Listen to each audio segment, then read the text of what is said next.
For navigation, you need to hold it down. So you're not really, while most people, I agree, use their phones for mobiles, okay, for social media. That's true. But I can tell you most people are using it for something else, but the social media is a byproduct of that. They're not using it for social media. In fact, I remember if you look at our pages, there are a few people where they just hold the phone and it gets stolen from them. They are not really doing anything, maybe other than listening to music, having paid for their train tickets, and while they're on the train, before the train moves on, it's gone.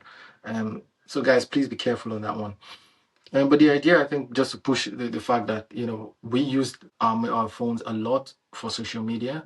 The phone manufacturers are aware of this, and they continue to push that narrative to us because that's all we care about.